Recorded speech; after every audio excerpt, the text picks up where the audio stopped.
$130। এই একটা গেঞ্জির দাম বাংলাদেশি টাকায় প্রায় 15,000 টাকা। মিরার এডিশন যেটা বলে, এটা এমব্রয়ডারি না, এটা হচ্ছে 180। 180, ও মাই গড, এটার দাম প্রায় 20,000।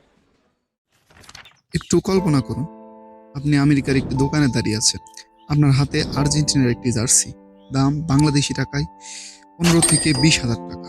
এখন যদি আমি আপনাকে বলি, এই জার্সির মতো অসংখ্য পোশাক তৈরি হয় আমাদের বাংলাদেশের গার্মেন্টসে। যে মানুষটা নিজের ঘাম ঝরিয়ে এই পোশাক তৈরি করেন, তার মাসিক বেতন শুরু হয় 12,500 টাকা থেকে। কি অবাক লাগছে? একজন শ্রমিক 1 মাস কাজ করে যে টাকা পান, সেই টাকার চেয়েও বেশি দামে বিক্রি হতে পারে একটি জার্সি। প্রতিদিন ভোরে ঘুম থেকে উঠে হাজার হাজার গার্মেন্টস শ্রমিক কাজে যান।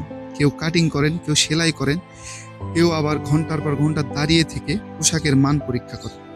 তাদের হাতের ছোঁয়ায় তৈরি হয় বিখ্যাত সব নামি দামি ব্র্যান্ডের পোশাক। কিন্তু আমরা কি কখনো তাদের গল্পটা শুনি?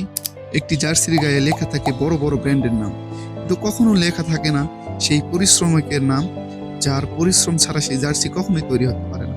হ্যাঁ, একটি জার্সির দামের মধ্যে শুধু উৎপাদন খরচই থাকে না, এর সঙ্গে যোগ হয় ব্র্যান্ড মূল্য, লাইসেন্স, পরিবহন খরচ, কর, বিজ্ঞাপন এবং আরো অনেক কিছু।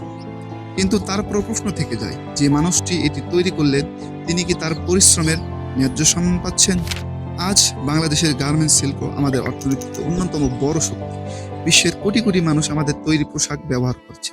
আমরা গর্ব করে বলতে পারি, মেড ইন বাংলাদেশ আজ বিশ্বজুড়ে পরিচিত একটি নাম। কিন্তু এই গর্বের পেছনে রয়েছে লাখো শ্রমিকের ঘাম, ত্যাগ ও সংগ্রামের গল্প।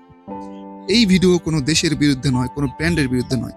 এই ভিডিও শুধু সেই মানুষগুলোর জন্য যারা দিনের পর দিন কঠোর পরিশ্রমের করে আমাদের দেশের অর্থনীতিকে এগিয়ে নিয়ে যাচ্ছে। তাদের প্রাপ্য শুধু একটি বেতন নয়, তাদের প্রাপ্য সম্মান, তাদের প্রাপ্য নিরাপদ কর্মপরিবেশ, তাদের প্রাপ্য একটি সুন্দর ভবিষ্যৎ। পরের বার যখন আপনি কোনো দামি জার্সি বা পোশাক দেখবেন, শুধু তার দামটা দেখবেন না, একবার ভাববেন এর পিছনে কতগুলো স্বপ্ন, কতটা পরিশ্রম আর কত ফোঁটা ঘাম লুকিয়ে আছে।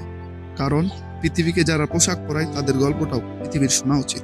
যে হাত বিশ্বকে পোশাক পরায়, সেই হাত তার ন্যায্য সম্মানও পায়।